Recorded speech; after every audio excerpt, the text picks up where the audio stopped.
All right, hello. It is 12:30 a.m. March 25th, 2020. Yeah, 12:30 a.m. I do apologize. It's really late, but I want to get this weather update out because there's some stuff going on that we're going to talk about other parts of the country, and we're going to look at the forecast ahead for. I had two other videos, so they had a render, and then that delayed me in getting this weather update up. But this is the satellite image from today, the high resolution satellite image, and we did actually have some clear skies, particularly in the afternoon. You see here, uh, all these three images, which were taken pretty much from late morning to early afternoon, gave us pretty much clear skies across Long Island, which was a surprise. New Jersey didn't. There are a few little clouds around, maybe a little bit of spillover from Connecticut into Suffolk, but for the most part, it turned out to be a very nice day.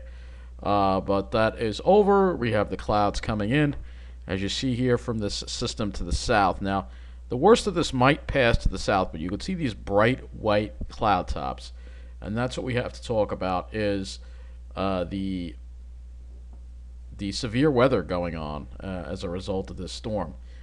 So this is a wider look at the radar, and you can see here. We move this along here. You will see that there is. Let me just move this up a little bit here. So you will see here some really bright reds here. There are severe thunderstorms in here. You can see there's a low right over here, and let me just put this in here. So just use our paint here if we can get this to work. And it doesn't. All right, there it is. All right, so this might actually give us a problem.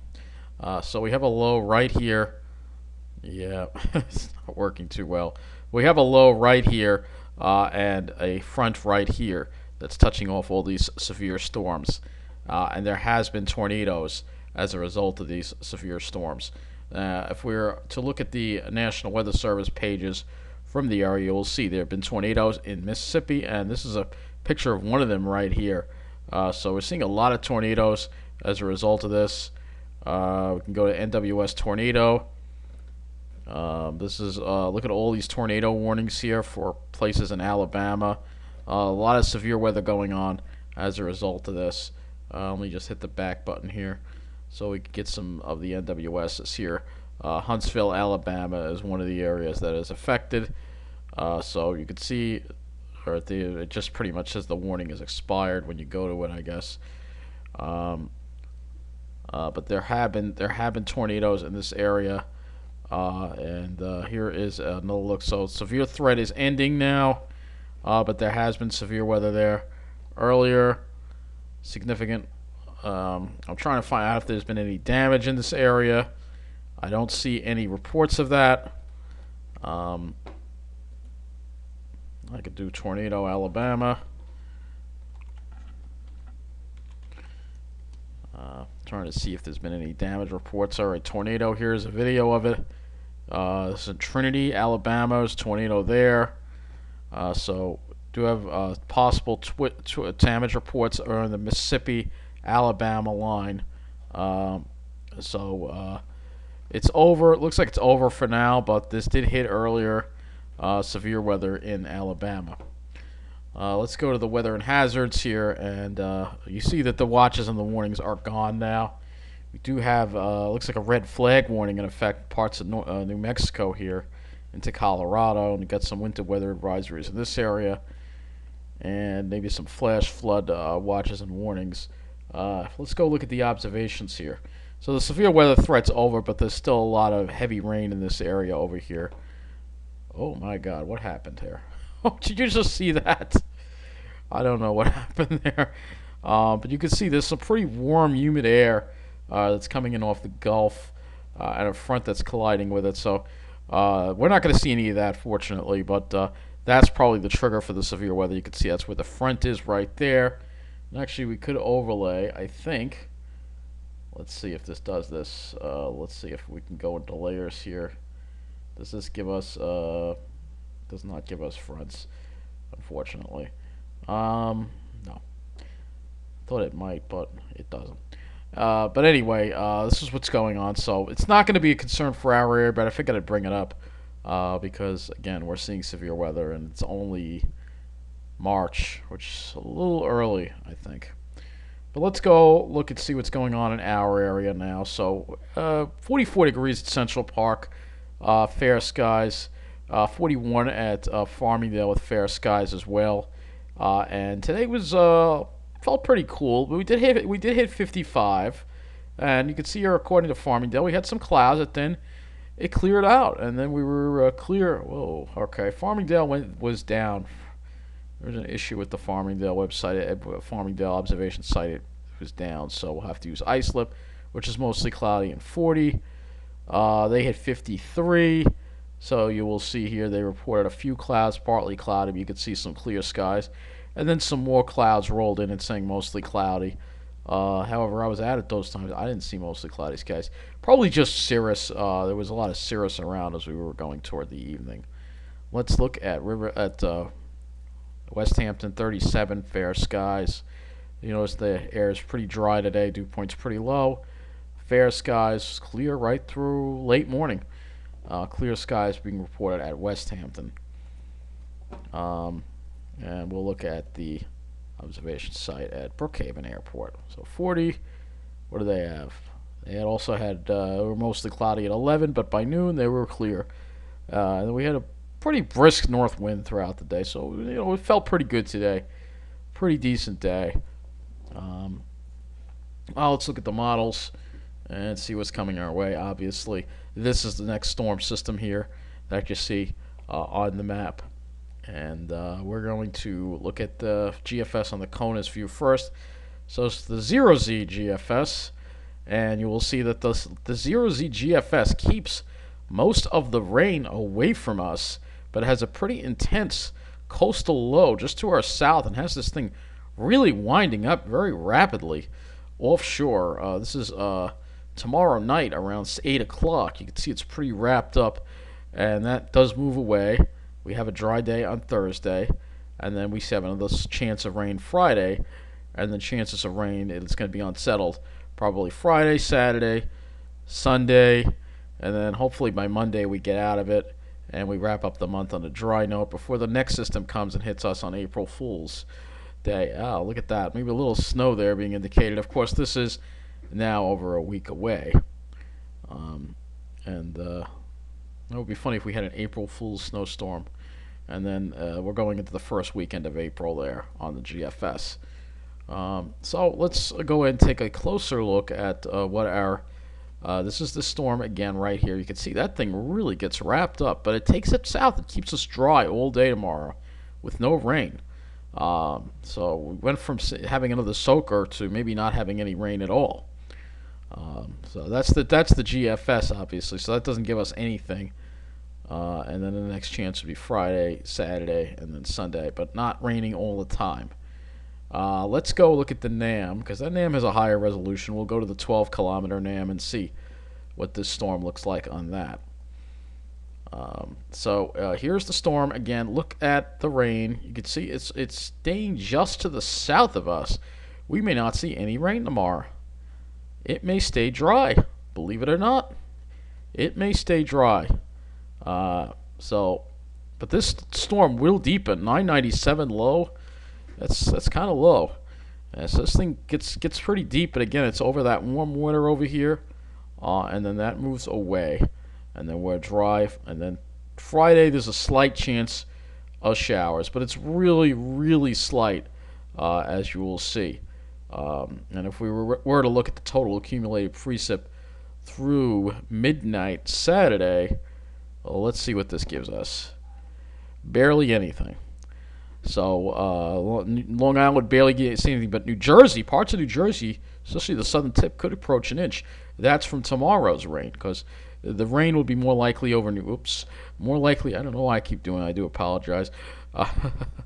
It's easy to hit that instead. But when you look at this, you'll see that the NAM keeps most of the heavier rain over Jersey, and we don't get anything. That's a good development. I mean, today was sunnier than it was supposed to be. Tomorrow we're not going to see much rain when we were originally supposed to see a lot of rain. So it's looking better. So let me look at the higher resolution here. So you can see here that rain tries to make it up, but there's a high that's ridged in over here that's suppressing this. So it's suppressing it to the south. We'll try to draw again. So we have this high over here that's suppressing this rain. You got this dry air. It's forcing the system, shunting it to the south and keeping the rain away, at least for Long Island. So it looks like tomorrow, maybe not a rainy day after all, but it probably still will be rather chilly. But at least the rain aspect of it, we won't have to see the rain. But man, look at that logo. That logo is really deep. Let's see what these wind speeds are around it, because that's pretty deep. Let's see what we got here. Wow. Look at these wind speeds around this part of the low. We're talking wind speeds sustained 40 to 50 miles an hour. Well, this is in knots, but wow. Let's rewind this a little bit so you can see. Look at that. Wow, that's impressive. That is really impressive. Okay. All right, so we'll go back to GFS and we'll look at our temperatures and see what our temperatures will be doing as we head into tomorrow. So tomorrow is probably going to be a little on the chilly side. Temperatures, we're not going to see the sun. It's going to be overcast. Probably temperatures only in the mid-40s probably.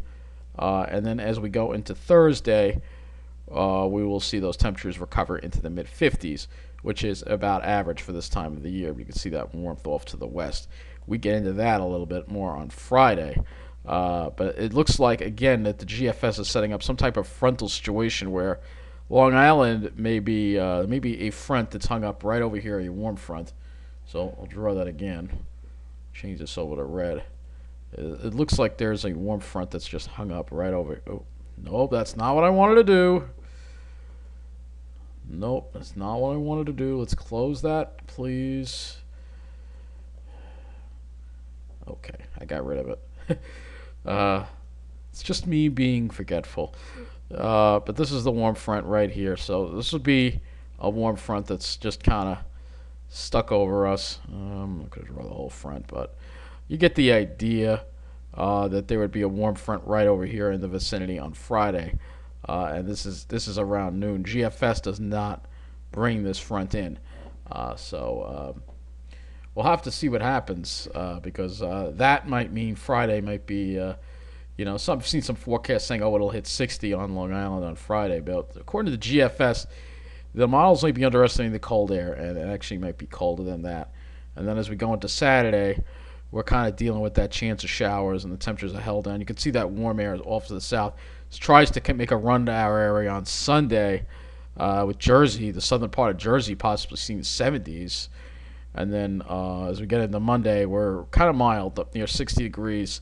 And then we drop into the 50s, and then and then another raw day with that storm on April the 1st, where that's really cold temperatures.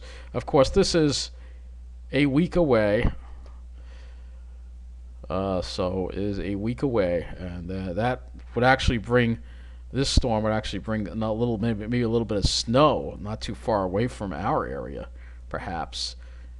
We'll have to see what happens with that. That's a ways away, though. Things can change. As you know, things can change quite a bit. So let's go. I will look at the dew points, and I'm curious. This is just going to illustrate the dampness that's going to be passing off to the south tomorrow. So you can see, look at that humidity passing, but it's passing well to the south now. You can see there's your storm center right there, right over here. But we have dry air in place. Dry air stays in place Thursday. Friday, you can see there's some humidity down in the southern part of Jersey, but not over us. And then for Saturday, we shouldn't be dealing with any. It's Sunday where we might see that humidity try to make a run, especially Jersey. And then we get rid of that by Monday. So let's go look at the sky cover. We'll first look at the GFS. And obviously tomorrow we'll have plenty of clouds, but Thursday we may actually have a mostly sunny day. You can see clear skies over us, but then the clouds roll back in on us on Friday. Here is Saturday, and we're stuck in the clouds Saturday. Sunday it's going to be a pretty crappy weekend. Then we try to get out of it Monday, and then maybe by next week. But next week does not look great. A lot of clouds around. And maybe we get out of it by but we're going to be dealing with a lot of clouds next week as well, probably. Maybe we'll get out of it sometime there. NAM. All right, so let me go to the NAM. I wanted to look at the NAM with the sky cover now. So let's do that. Obviously, we've got plenty of clouds tomorrow. Let's move it along to Thursday. Yeah, we get rid of them, maybe a few in the morning, but then they're gone, and we might have mostly sunny skies for most of Thursday, and then maybe later in the afternoon we'll be dealing with some cirrus. I mean, it won't be crystal clear, but it'll be similar to today. It'll be pretty nice. I think it should be pretty nice with those nice, temperatures right around the mid 50s, which is where we're supposed to be for this time of year. So let's go look at the windy.com model, which is the Euro. And we're going to look at this storm right here. So let's go ahead and look at that. This is acting a little weird. Let's go. All right. All right, so we're going to look at the winds from this storm that are going to be... let me pull this out a little. It's too close. So here's the storm. Here's the storm. You see it right here. This is tomorrow, 2 p.m. And these are wind gusts. So it's going to be kind of windy tomorrow, too. You're going to be dealing with these wind gusts and temperatures in the 40s. It's not going to be too pleasant outside. Even if it doesn't rain, it'll be kind of raw. I mean, look at the signature on this. This is the Euro. It almost looks somewhat tropical. Here's Wednesday at 10 p.m. And we're seeing wind gusts possibly close to 70 miles an hour in parts of the storm. And even just offshore, we're going to have wind gusts close to 50. And let's move this along to 1 a.m. Wednesday. Euro is actually even more suppressed with this. It hasn't even further away. But again, some of these wind gusts are impressive. Look at this. So there's some pretty strong wind gusts, and 50 miles an hour. This is a big storm. Look at this. Look at the wind that it's generating. I mean, literally, it's almost the whole western Atlantic. That's pretty impressive. So we go into Thursday, and it actually seems to want to have it sit there. So the Euro seems to want to have this storm move a lot slower. Look. It's still off the New England coast on Thursday, and it's kind of just sitting there. It's not moving very fast. So that's the Euro. Euro's got a different idea on this storm system altogether. Moves it along much slower than the other models do.